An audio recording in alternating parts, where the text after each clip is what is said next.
guys, welcome back to the channel. Today we're going to be checking out some more Illuvium and really seeing the interesting parts of this game. We have a couple more graphics out there, and we're also going to run through the spoiler for the Illuvium 0. So kind of getting a general idea of exactly what this is going to look like. So checking out some of the screenshots, this is a general overview of what it is going to look like. You can kind of see it here in the background of what's going on. They're on level 13 over here. They do have some resources. So these are the power-up stalls. A couple important things to notice in here is this one is level 8. This one is level 16.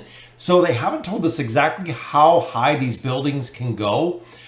So if it's 20, if it's 25, depending on the level, they've said there is going to be more resources required for every single building and more resources for upgrading those buildings. Now looking here, we just have a couple of very cool images of what is to come when it comes to Illuvium. Again, very cool looking, very futuristic, which we know that's exactly how the game is going to be. And this is what a kind of a test town could look like when it comes to building out an actual test town. This could be a kind of a concept of what it could look like, I guess, is what they're kind of focused on. So you have a bunch of collectors here, a couple converters. Overall looks very, very amazing.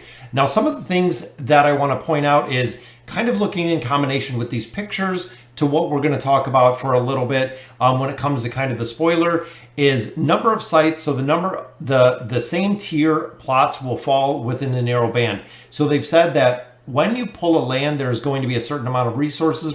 Question is, with 3 different resources, 3 different fuels, what is your land going to produce? That is what is going to make the difference. And I think it's going to be purely RNG. So it says that the composition may vary. Your site will have 3 materials. It could have 1 material of each. It could have 3 of the same. It could have 2 of one and 1 of another. So there's hydrogen, there's krypton, and there's silicon are the 3 resources that are going to be in there. Now, in addition to that, just like we've seen in the screenshot right here, these are 3 resources that you can get with inside the game. And then these, I believe, are going to be the 3 fuels that you can get within the game, or it could be vice versa. So what's going to happen is essentially once you are assigned or once you get a piece of land, you're going to know what resources it develops. The resources that you are missing, you're going to have to build converters if you're missing a resource. So if I do get a piece of land and it has 3 hydrogens on there, I'm going to have to take my hydrogen, I'm going to have to convert it to krypton or silicon, depending on what I need to level up my buildings.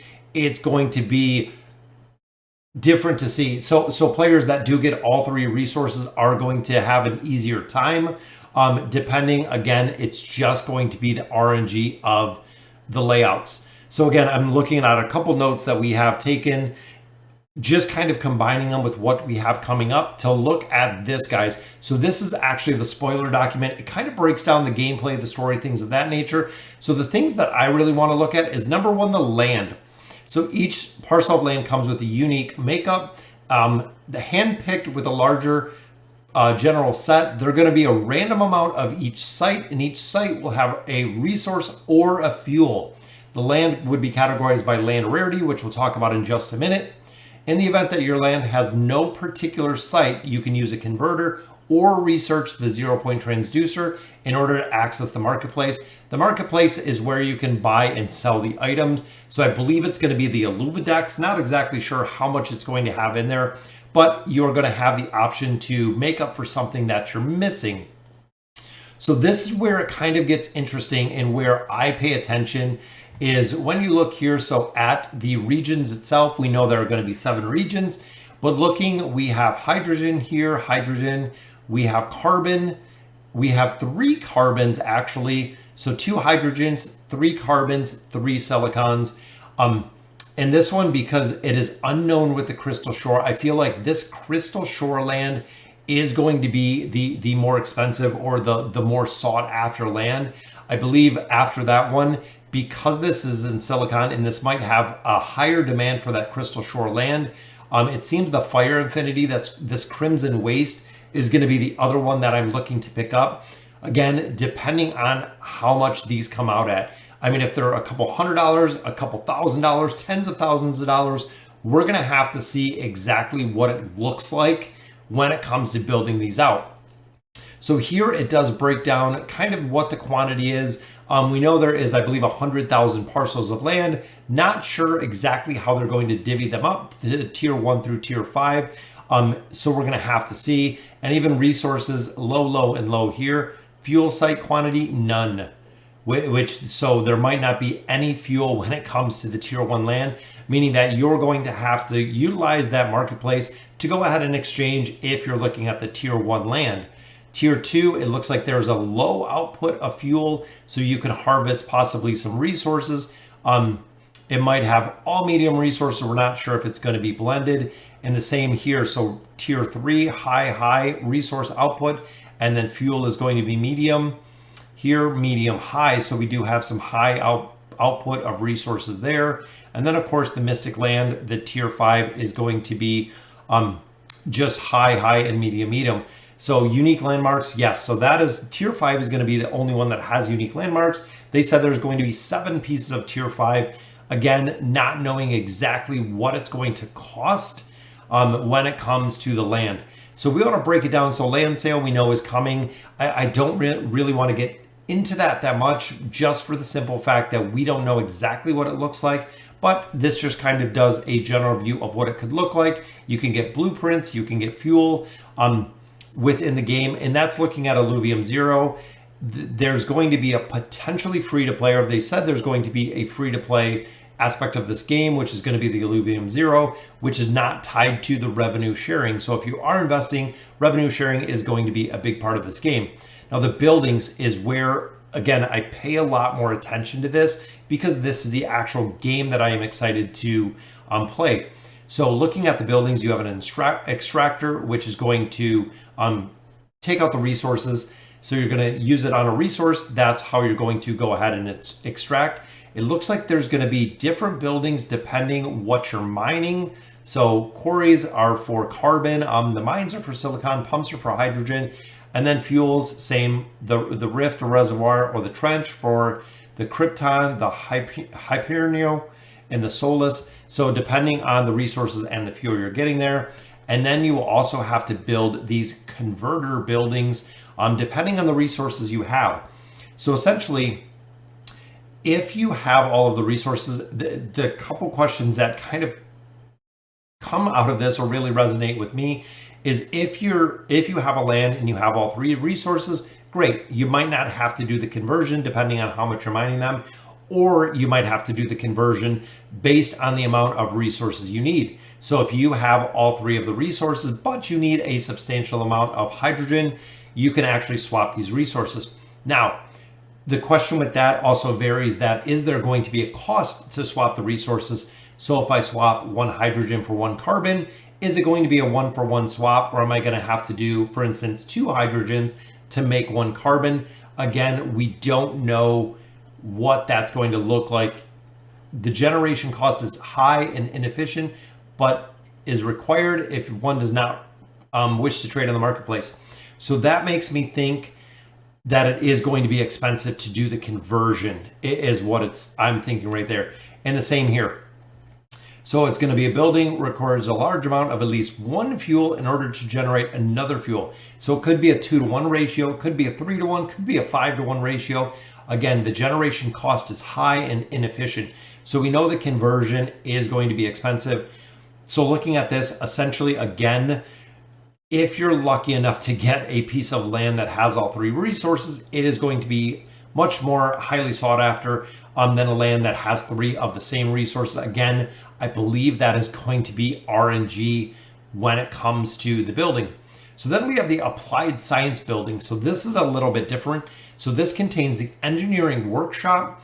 Well, the applied sciences is the technological leap. So this allows you to upgrade other buildings. If you guys have played a lot of other games, a lot of the Rise of Kingdoms games, where you have to have different things upgraded to upgrade different buildings.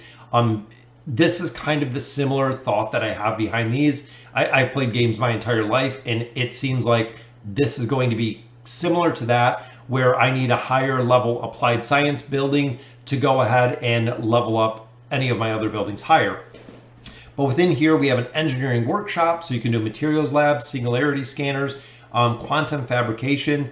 Now this doesn't cost too much, but by upgrading, the player gains access to more buildings and active functionality. So this is going to be, I believe, the primary shop that you're going to get everything else, because even all of these next pieces are completely from the engineering workshop. So the higher the level of the engineering workshop, the higher materials lab, singularity scanner, and quantum fabrication you're going to be allowed, is my assumption here. So materials lab, you can study weapons and armor. You can also get blueprints. Now the blueprints are very important from my understanding. To unlock or be able to catch certain alluvials, you're going to have these blueprints. Singularity scanner is what you scan for alluvials. So the higher that this is going to be to begin the research on materials that will match the skin of that alluvial. And then the fabrication, high-tech buildings used to create blueprints. They can be stored or put on forms of projections of alluvial types, weapons, and armor. So I'm not sure if the blueprint is going to change it or if the blueprint is just going to be the way to reskin things within the game. Again, we're really going to have to see. 0 Point Transducer is the high-tech building that creates a singularity design for teleporting. So this is going to be your teleport.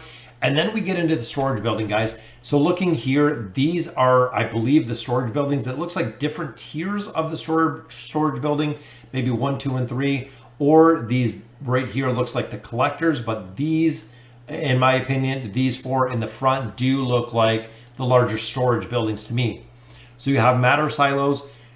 So when you're collecting resources, it seems like you're going to have to build not only the system itself to collect the resources, but you're also going to have to build all 6 of these containment units to go ahead and store the resources within there. And again, we're not sure exactly what the cost of these buildings are going to be at this time, but it could be pretty substantial, especially if you're storing up and creating more resources. What I don't want to happen is you mine resources and they don't have anywhere to go. So essentially you're full, just kind of in a holding pattern because you don't have your storage facilities upgraded enough. So site is a specific land where extractors can be built for resources and fuel. So again, this is going to be just the different lands or the different items that are there. And then the mine, the quarry, the pump, which is used to extract the certain resources. This is a massive document, guys. So again, with the 3 elements, so we have 3 major elements, we have 3 major fuel elements, which we're gonna have to see exactly how this works. So what the fuel is going to be used for, what exactly all of the elements are going to be used for. Now this was interesting to me. The tech tree is currently a work in progress and more development would be completed if approved by the council. So it seems like the tech tree is a way that you're going to go ahead and level up. I've seen a lot of trees or a lot of different builds that you can use. Remember, guys, you have classes, you have alluvials, you have a ton of different things that you could put resources in, which makes this game just absolutely massive. And that is why I love it. The grid size is going to be pretty big. The big thing, or the other thing we don't know, is how big the land is.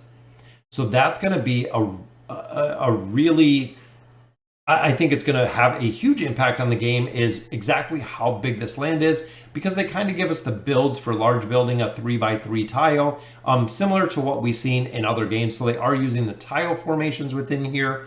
A lot of games that I've seen currently use the hexagon formation, but they are doing the tile formations when it comes to the land itself. And again, here is just kind of a mock-up of a building, so very cool looking. This is kind of the first release, so how the resources might just look laying around. And then of course the elevations.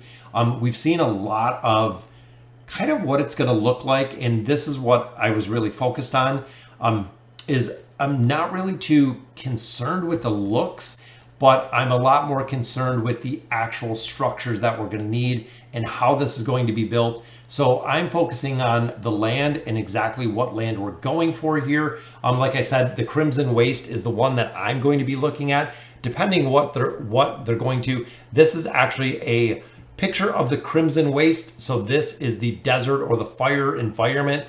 It is absolutely amazing looking to see the artwork and the time and effort they put in, but that is going to be my focus, guys. The Crystal Shore is going to be interesting because it's the only other one, again, that creates silicon, but we don't know because, I mean, these are water, fire. We have what? 2 water. We have air. We also have nature. So this one is completely unknown. So it's going to be interesting to see. So guys, let me know in the comments what land you are shooting for and what tier you are looking for. It's a really good question just because a little bit of speculation. It seems like if tier 1 does not contain or does not produce fuel, it's going to get really expensive really quick. Even with the tier 2 just doing a low fuel quantity and a low fuel quantity output, seems like it's going to be a lot more viable, again, depending on the price. I'm hoping tier 2, tier 3 is where I can land to get one of the pieces within that Crimson Waste to go ahead and start building up all of my resources in Illuvium. So again, guys, let me know in the comments what region you're thinking of placing that land in, and also what tier of land you are looking for as it gets closer to this launch. They said October, November for the launch of the land. Haven't seen anything else about delays. So if you hear anything, definitely keep us in the loop. I want to try to keep all of the players informed of what's going on with this game and just how amazing it is going to be. So again, let me know in the comments what you guys think. And as always, thank you guys for watching.